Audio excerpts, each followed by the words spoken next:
أما بعد فأعوذ بالله من الشيطان الرجيم بسم الله الرحمن الرحيم إلا الذين آمنوا وعملوا الصالحات وتواصوا بالحق وتواصوا بالصبر اللهم أيدنا بتأييدك اللهم أيدنا بتأييدك اللهم أيدنا بتأييدك یا رب العالمین۔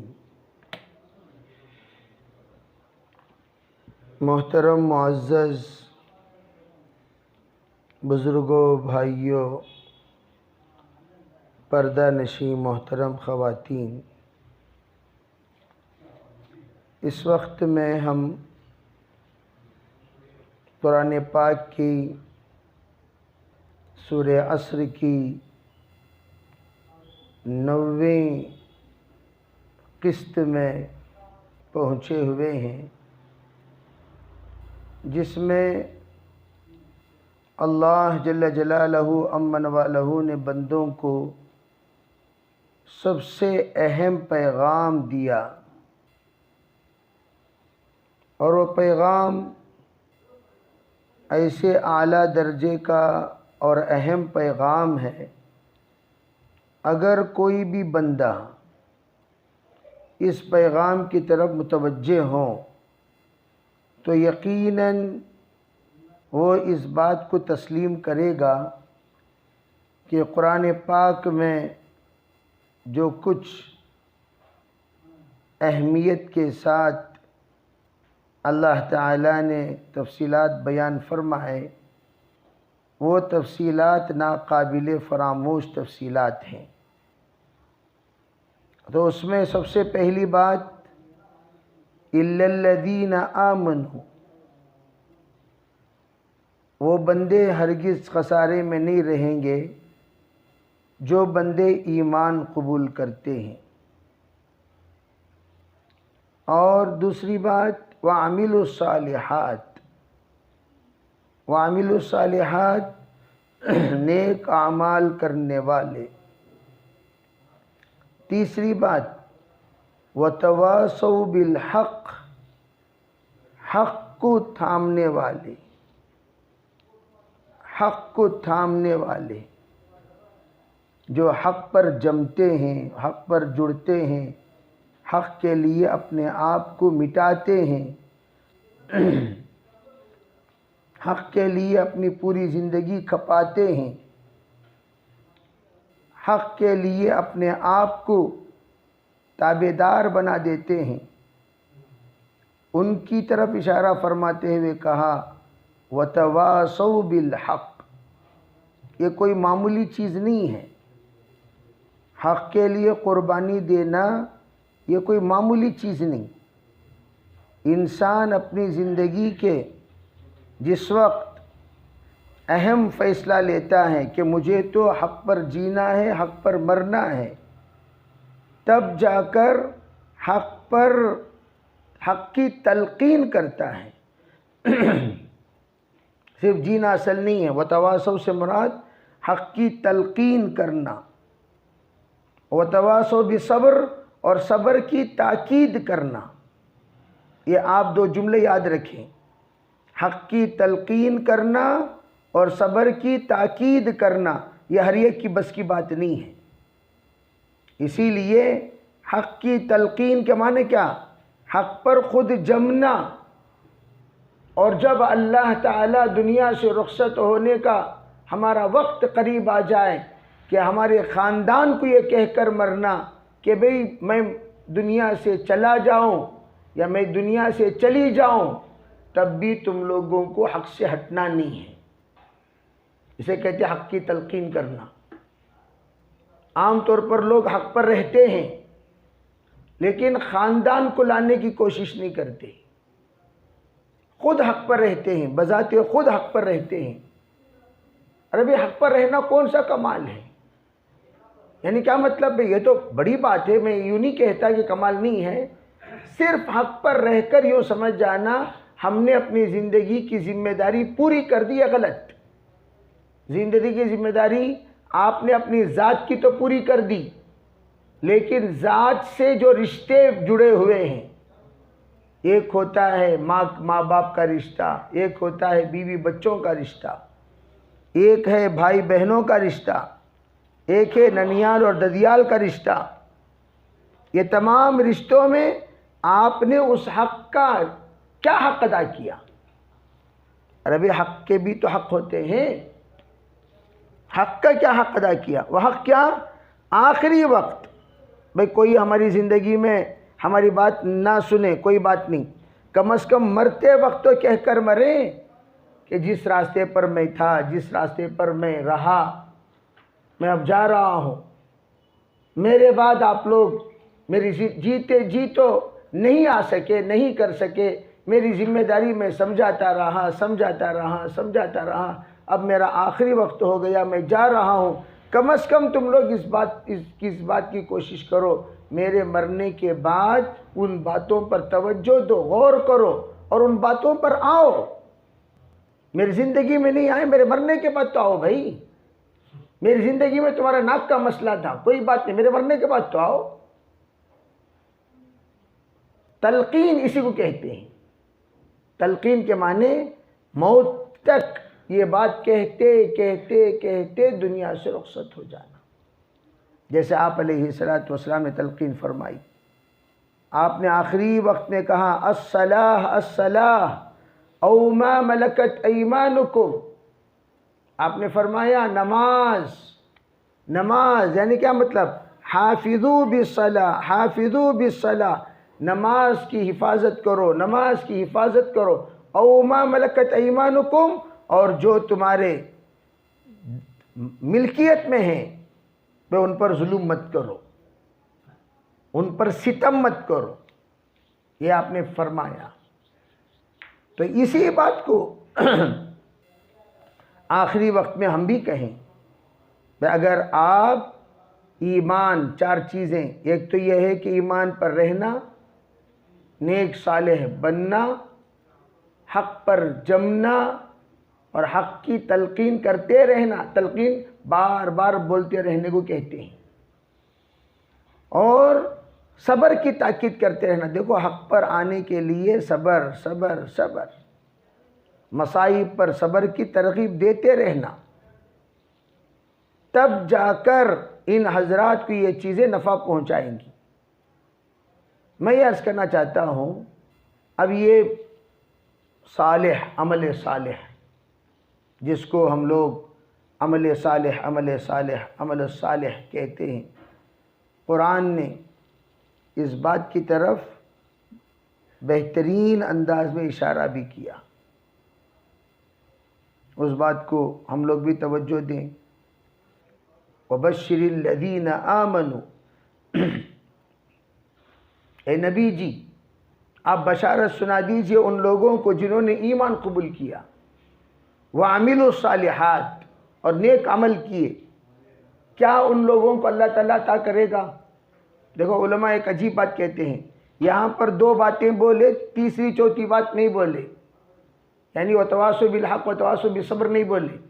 علماء کہتے ہیں صالح عمل، یہ تین چیزیں بھی حقیقت میں صالح عمل ہیں، یہ تین چیزیں ملیں گی تو صالح عمل۔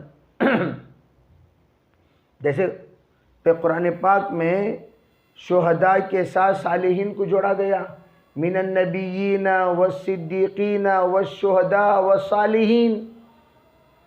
قرآن جن صالحین کو کہتا ہے وہ صالح لغوی صالح نہیں ہے۔ لغوی صالح کسے کہتے ہیں؟ نیک انسان کو، نماز پڑھتا ہے تو وہ صالح ہے۔ قرآن جن کو صالح کہتا ہے وہ انسان ہے جو نیک عمل کرتا بھی ہے، حق پر جمتا بھی ہے، جوڑتا بھی ہے، جماتا بھی ہے، صبر کرتا بھی ہے، کراتا بھی ہے، اور صبر کی تاکید بھی کرتا رہتا ہے، اسے کہتے ہیں صالح۔ نیکی کیوں؟ اس لیے کہ اس زمانے میں کلمہ جو بھی پڑھتا تھا اس پر تینوں حالات آتے تھے، عبادات پر بھی حالات آتے، کلمے پر بھی حالات آتے، معاش پر بھی، کھانے پینے کی بھی تنگی آ جاتی، تو اس زمانے میں جو بھی کلمہ پڑھتے تھے وہ نیک عمل کرنے کو بھی کہتے تھے اور تمام کو حق پر جمنے کی تلقین کرتے تھے اور صبر کی تاکید کرتے تھے۔ یہ ہر مسلمان جو بھی اسلام قبول کرتا تھا اللہ کے رسول کے زمانے میں یہ تینوں کام کرتے تھے۔ تو اس لیے چلتے چلتے ان باتوں کا ذکر کی ضرورت نہیں رہی، اس لیے کہ سب سمجھ گئے کہ بھئی نیک عمل کسے کہتے ہیں۔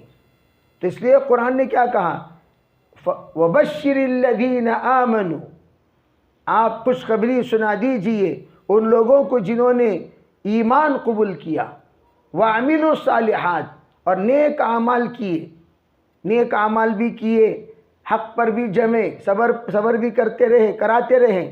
کیا ہے ان کو، أَنَّ لَهُمْ جَنَّاتٍ تَجْرِي، اللہ تعالیٰ ان کو ایسے باغیں عطا کرے گا جہاں کے نیچے سے نہریں جاری ہیں، تجری من تحتها الانہار۔ پھر کیا کہا، کلما رزقوا منها من ثمرۃ رزقا، جب بھی ان کے سامنے کھانا پیش کیا جائے گا، پھل پیش کیا جائے گا، صبح دوپہر شام۔ مذاق کے طور پر کہا کرتے تھے، ارے بھئی جو لوگ 2 ٹائم کے کھانے والے ہیں ان کو اللہ 2 ٹائم پیش کرے گا، اس لیے کہ وہ 2 ہی ٹائم کھانے والے تھے، اور جو 3 ٹائم کھانے والے تھے اللہ 3 ٹائم بھی پیش کرے گا، چلو بھئی تم 3 ٹائم کھانے والے ہو 3 ٹائم بھی کھاؤ۔ اور جو اہتمام کے ساتھ 5 ٹائم، جیسے ہم ناشتے میں یعنی چائے میں بھی مستقل اہتمام ہے، ناشتے کا اہتمام ہے، دوپہر کا اہتمام ہے، چائے عصرانہ کا اہتمام، پھر مغرب کے بعد کا اہتمام، ایسے لوگوں کو 5 ٹائم پیش ہوگا۔ تو کلما جب بھی جس کو جیسی عادت پڑی ہوئی ہے تو اس کو 3 ٹائم والے کو 3 ٹائم، 5 ٹائم والے کو 5 ٹائم، 2 ٹائم والے کو 2 ٹائم، 1 ٹائم والے کو کس ٹائم، لو بھئی تمہیں 1 ٹائم، جب بھی پیش کیا جائے گا۔ فرمایا پھلوں کا رزق، کلما رزقوا منها من ثمرۃ رزقا، کیا کہیں گے، قالوا هذا الذي رزقنا من قبل، کیا بھی ناشتے میں یہ نہ بھی آیا سو، ناشتے میں جو آیا وہ یہی تو آیا تھا، شام کو دوپہر کو یہ نہ بھی آیا، یعنی وہی ڈش دے کر لوگ اعتراض کریں گے، ناشتے میں بھی ووچ تھا، دوپہر کو بھی ووچ ہے، شام کو بھی ووچ، یہ کہ جیسے کہ بنی اسرائیل نے اعتراض کیا تھا من و سلوہ کے سلسلے میں، کیا خالی صبح و شام یہ، حالانکہ پھل وہی ظاہر کیا جائے گا۔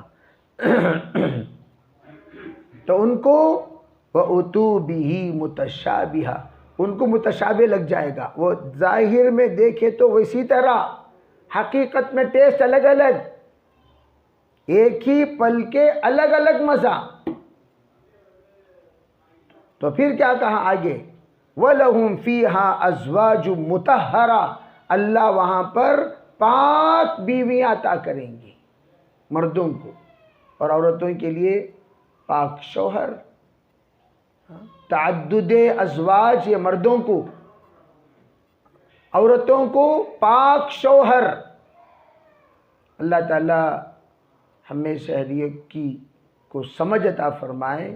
یہ عجیب جملہ ہے یہ، الطیبات للطیبین والطیبون للطیبات۔ اللہ حشر کے میدان میں وَامْتَازُوا الْيَوْمَ أَيُّهَا الْمُجْرِمُونَ جب کہے گا، تم الگ ہو جاؤ اے مجرموں، ایک طرف مجرم اور ایک طرف نیک لوگ۔ مجرم میں کبھی ہمارا شوہر چلا جائے گا، مجرم میں کبھی ہماری بیوی چلی جائے گی، اللہ حفاظت فرمائے۔ ماں باپ چلے گئے، کیوں؟ ارے میں ان کے عمل سمجھانے والے سمجھاتے رہے، شوہر سمجھایا یا بیوی سمجھائی، ماننے کو تیار نہیں تھا، یہ انتقال ہو گیا تلقین کرتے کرتے، وتواصوا بالحق وتواصوا بالصبر۔ اب جب الگ ہو جائیں گے اللہ تعالیٰ، اسی لیے کہا جاتا ہے موت پر دنیا کے رشتے ختم، موت پر دنیا کے رشتے ختم۔ اگر نیکی کا رشتہ رہے گا، اگر میاں بیوی دونوں نیک رہیں، وہی جوڑا جنت میں جائے گا۔ میاں نیک بیوی نیک نہیں، بیوی نیک میاں نیک نہیں، تو جو نیک ہوں گے ان کا نکاح ہوگا. الطیبات للطیبین، نیک پاک عورتوں کے لیے پاک مرد، پاک مردوں کے لیے پاک عورتیں، ان کا نکاح ہوگا. اسی لیے تو حضور نے فرمایا حشر کے میدان میں تمہاری سوکنوں سے ملاقات ہوگی. پریشان ہو کہاں کے سوکن بھئی، یہاں اتنا ہی سوکن کتے بھی ہیں، حشر میں کیا وہ؟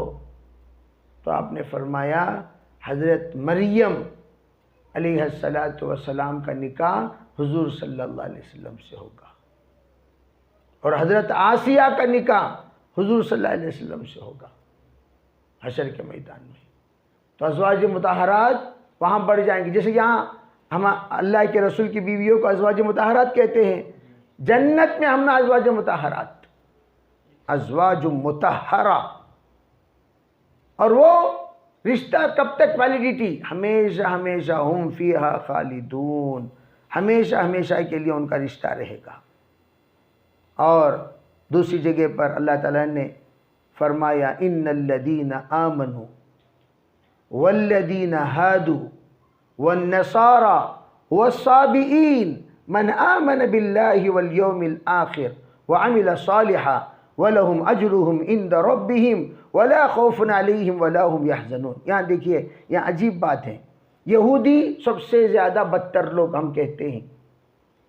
لفظ یہودی سب سے زیادہ بہترین نام. یہود ہے نا، یہود، کونوا ہودن یعنی ہدایت یافتہ. ہدایت یافتہ لوگوں کو یہود کہتے ہیں. جو لوگ ہدایت پائے ہوئے ہیں ان کو کیا کہتے ہیں؟ والذین ہادوا، وہ لوگ جو ہدایت پا لیے یعنی یہودی ہو گئے، یعنی ہدایت پا لیے.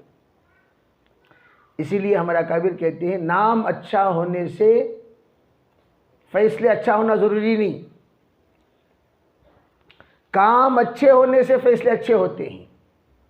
نام بہترین نام رکھ لیے، حضرت فاطمہ، حضرت عائشہ یا عبداللہ یا عبد الرحمن، کاماں پورے چھتری کے. تو چھتری کاماں کرنے والے اس میں شامل ہوتی ہیں کیا؟ یہاں دیکھنے کی بات یہ والذین ہادوا، نام ہادوا ہدایت پائے ہوئے یعنی جو یہود ہو گئے، والنصارى یعنی اللہ کی دین کی مدد کرنے والے. نصارہ کے معنی اللہ کی دین کی مدد کرنے.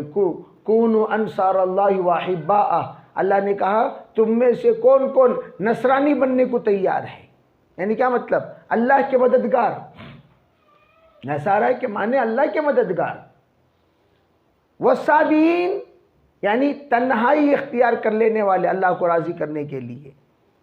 یہ قرآن ان الذین آمنوا، جو لوگ ایمان قبول کیے یعنی مسلمان، والذین ہادوا جو یہودی ہو گئے، والنصارى نصارہ ہو گئے، والصابئین یا الگ عبادت کرنے والے ہو گئے.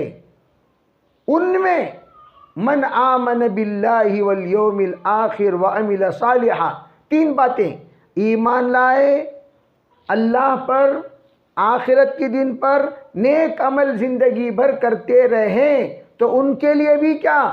فَلَهُمْ أَجْرُهُمْ عِنْدَ رَبِّهِمْ، اللہ کے یہاں ان کو بھی بدلہ ملے گا. اس لیے کہ بھئی یہودی مذہب جب تھا اس زمانے کے سچے یہودی، نصارہ مذہب جب تھا، اس لیے کہ آپ صلی اللہ علیہ وسلم کے آنے تک 570 عیسوی تک جو مذہب تھا وہ نصرانی مذہب تھا. جو بھی اس میں سچے نصرانی مذہب والے تھے، جیسے ورقہ ابن نوفل سچے مذہب تھے، اور اسی طریقے سے حضرت سلمان فارسی خود سچے یہودی بھی تھے، سچے نصرانی بھی تھے. عبداللہ ابن سلام سچے یہودی تھے. تو اس طریقے سے سچے یہودی، سچے نصرانی، اور پھر صابئین میں جو بھی اللہ پر، آخرت پر نیک عمل کیے، اللہ اپنے یہاں ان کو اچھا بدلہ دے گا. وَلَا خَوْفٌ عَلَيْهِمْ، ان پر کوئی ڈر نہیں آگے کی زندگی کے سلسلے میں. اللہ قبر میں کیا کرے گا، حشر میں کیا کرے گا، ڈرنے کی بات نہیں. وَلَا هُمْ يَحْزَنُونَ، پیچھے جو اعمال کر دیے ہیں اس پر غم کرنے کی بھی کوئی بات نہیں، ان سکون سے رہ سکتے ہیں۔ اب دیکھیے آگے کیا کہا اللہ نے، والذین آمنوا، یہ سورہ بقرہ میں 80 پر 2 والی آیت، والذین آمنوا وعملوا الصالحات، ایمان قبول کیے نیک عمل کرے، اولئک اصحاب الجنہ، اولئک اصحاب الجنہ، وہ جنتی ہیں، اولئک اصحاب الجنہ، وہ جنتی ہیں، ہم فیہا خالدون، وہ ہمیشہ ہمیشہ رہیں گے۔ یہ تو سورہ بقرہ میں۔ اب آگے دیکھیے اور عجیب و غریب آیت، وَمَن يَرْغَبْ عَن مِلَّةِ ابراہیم، جو لوگ ملت ابراہیم کی طرف رغبت رکھتے ہیں۔ آج کل ایک سب سے بڑا فتنہ شروع ہوا ہے ملت ابراہیم کے نام سے۔ دنیا میں فتنے تو بہت سارے ہوئے، ملت ابراہیم کا ایک فتنہ شروع ہوا۔ وہ کیا کہتے ہیں، کون سا بھی مذہب نہیں، اصل مذہب ابراہیم علیہ السلام کا مذہب۔ تو ملت ابراہیم میں جو احکام تھے وہ کرو، ملت ابراہیم کی نماز پڑھو، ملت ابراہیم کا روزہ رکھو، ملت ابراہیم کی زکوٰۃ دو، ملت ابراہیم کی طرح حج کرو۔ ملت ابراہیم پر بہت زیادہ ہنگامہ چل رہا ہے، فتنہ، کس کے نام سے؟ ملت ابراہیم کے نام سے۔ تو یہ جو ملت ابراہیم کہا گیا، اس ملت سے مراد وہ ملت ہے جو اللہ تعالیٰ نے توحید پرستوں کو عطا کیا، اس لیے کہ سب سے پہلے کفر سے مقابلہ کرنے والے ظاہری اعتبار سے ابراہیم علیہ السلام ہیں۔ کفر سے مقابلہ، نوح علیہ السلام کے بعد بت پرستی، دھیرے دھیرے دھیرے دھیرے بت پرستی شروع ہوئی۔ نوح علیہ السلام کے بعد تصویریں بنانا شروع کیے، پھر اس کی پوجا کرنا شروع کیے، پھر اس کی بت بنانا شروع کیے، پتلا بنانا شروع کیے۔ وہ پتلے کے بہت سارے ایک ایک چیزوں میں اضافہ ہوتا رہا۔ ہاتھی کے سکا کسی کو طاقت ہے کہ تو اس ہاتھی کا سر لگا ڈالے، اس طریقے سے کیا کرے، پتلے الگ الگ قسم کے۔ تو اس کا مقابلہ جو سب سے پہلے کیا وہ کون؟ حضرت ابراہیم علیہ السلام۔ تو فرمایا جو بھی ملت ابراہیم کی میں رغبت رکھتا ہو، الا من سفیہ نفسہ، یرغب جو بھی ملت ابراہیم سے روگردانی کرے، یرغب کا ترجمہ ان کے ساتھ آیا تو بدل جائے گا، من رغب عن سنتی فلیس منی، ہم لوگ نکاح میں پڑھتے نہیں پڑھتے، فمن رغب عن سنتی، جی، تو فمن رغب عن سنتی، جو سنت سے اعراض کرے، رغیبہ کا لفظ ان کے ساتھ آیا تو اعراض کرنا، روگردانی کرنا۔ یہاں جو کہا گیا وَمَن يَرْغَبْ عَن مِلَّةِ ابراہیم، جو ملت ابراہیم سے منہ موڑے، الا من سفیہ نفسہ، وہ انسان ہے جو پاگل ہو گیا ہے، لوز ہو گیا، انہیں سفیہ نفسہ، اس کا دماغ خراب ہو گیا۔ وَقَدْ اصْطَفَيْنَاهُ فِي الدُّنْيَا، حالانکہ ابراہیم علیہ السلام کو ہم نے دنیا میں چنا، وَإِنَّهُ فِي الْآخِرَةِ لَمِنَ الصَّالِحِينَ، اور وہ آخرت میں صالحین کے ساتھ ہوں گے۔ تو پتہ چلا صالحین جو قرآن کہتا ہے اس کا مطلب الگ، صالحین جو ہم لوگ کہتے ہیں صالح اس کا مطلب الگ۔ وہ صالحین سے مراد انبیاء بھی صالحین، صحابہ بھی صالحین، شہداء بھی صالحین، صدیقین بھی صالحین۔ وہ صالحین 3 چیزوں والے، ایمان والے، وتواصوا بالحق وتواصوا بالصبر والے، وعملوا الصالحات، یہ چاروں صفت والے وہ صالحین مراد ہیں یہاں، یہ ایک صفت والے صالحین نہیں، 4 صفت والے صالحین۔ بہرحال میں عرض کر رہا تھا قرآن میں مختلف جگہوں پر صالحات کے سلسلے میں دیکھیے، اور ایک جگہ پر صالحات کی پوری وضاحت ہو گئی، ان الذین آمنوا وعملوا الصالحات واقاموا الصلاة وآتوا الزکاة لہم اجرہم عند ربہم ولا خوف علیہم ولا هم یحزنون۔ یہ بھی سورہ بقرہ کی آیت نمبر 277 ہے۔ اس میں بھی اللہ تعالیٰ نے وعملوا الصالحات کے ساتھ دو عمل کو ذکر فرمایا، نماز اور زکوٰۃ کو۔ اور آئیے آپ اور ایک جگہ پر یہ آیت پائیں گے، وَأَمَّا الَّذِينَ آمَنُوا وَعَمِلُوا الصَّالِحَاتِ فَيُوَفِّيهِمْ أُجُورَهُمْ، جو لوگ ایمان لائے، نیک عمل کریں، اللہ ان کو پورا پورا بدلہ دے گا۔ وَاللَّهُ لَا يُحِبُّ الظَّالِمِينَ، اللہ ظلم کرنے والے کو ہرگز نہیں چاہتا۔ پتہ چلا نیک عمل کرنے والوں کو اللہ پورا پورا بدلہ دے گا۔ اور ایک جگہ مردوں کے سلسلے میں یہ آیت بہت مشہور آیت ہے، مستورات بھی ذرا سنیں اور مرد حضرات بھی ذرا سنیں توجہ کے ساتھ۔ الرجال قوامون علی النساء، مرد حضرات ضروریات پورا کرنے کے ذمہ دار ہیں عورتوں کے، مردوں کے ذمے ہیں۔ قوامون کے معنی ضرورتوں کو پورا کرنے والے، علی النساء عورتوں کی، عورتوں کی ضرورتیں پورا کون کریں گے؟ مرد حضرات۔ پتہ چلا جس گھر میں مرد نہ ہو اس عورت کو اجازت ہے محنت کی، جس گھر میں مرد ہو اس عورت کو باہر کی محنت کی اجازت نہیں ہے۔ اب ہم لوگ کیا کرتے ہیں؟ پیسوں کی ہرس میں محنت کرتے ہیں، شوہر بھی کماتا، بیوی بھی کماتی، کہ وہ حامان کی طرح زندگی گزارنا بالکل شوق، پوزا شوق یہ لگا ہوا رہتا ہے دماغ میں، بھئی ہم لوگ بھی کمائیں گے، تم لوگ بھی کا ضرورت والی زندگی نہیں، خواہشات والی زندگی۔ عربی خواہشات والی زندگی گزارنے کے لیے انہیں بھی کماتا، انہیں بھی کماتی، دونوں کی کمائی یہ آ کر خواہشات والی زندگی گزارنے کے لیے ہے، ضرورت والی زندگی گزارنے کے لیے مرد کی کمائی کافی ہے۔ قرآن یہ کہتا ہے الرجال قوامون علی النساء، عورتوں پر مرد ذمہ دار ہوتے ہیں۔ ہاں اگر کسی گھر میں بے غیرت مرد ہے، بے شرم مرد ہے، بے حیا مرد ہے، غیر ذمہ دار مرد ہے، تب جا کر شریعت حدود شرع کے اندر عورت کو اجازت دیتی ہے، جاؤ بھئی تم اب انہیں اپاہج ہو گیا، کوما میں چلا گیا، اب نالائق ہو گیا کسی بھی اعتبار سے، بس ایک پتلے کی طرح آپ کے گھر میں رہتا ہے، ایک اسٹیچو کی طرح رہتا ہے، تب جا کر آپ اپنی محنت کر سکتے۔ دوسری بات ان عورتوں کی اجازت ہے جو معلمہ ہیں، لیڈیز کو پڑھائیں گی، طبیبہ ہیں، لیڈیز کا علاج کریں گی۔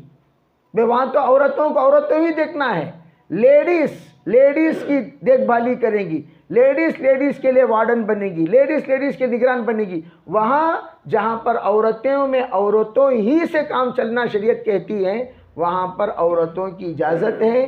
جہاں عورتوں میں مرد اور مردوں میں عورتیں ہیں وہاں شریعت اجازت نہیں دیتی۔ آگے چلیے، بما فضل اللہ بعضهم علی بعض، یہ وہ فضیلت ہے جو اللہ نے بعض کو بعض پر عطا فرمایا۔ عورت کی شان وہ شہزادی کی طرح گھر میں رہے، مرد کی شان وہ محنتی کی طرح باہر گھومے۔ یہ آگے کیا، وَبِمَا أَنفَقُوا مِنْ أَمْوَالِهِمْ، اور جو بھی یہ خرچ کرتے ہیں اپنے مال میں سے، یہ سب سے بڑی عبادت ہے۔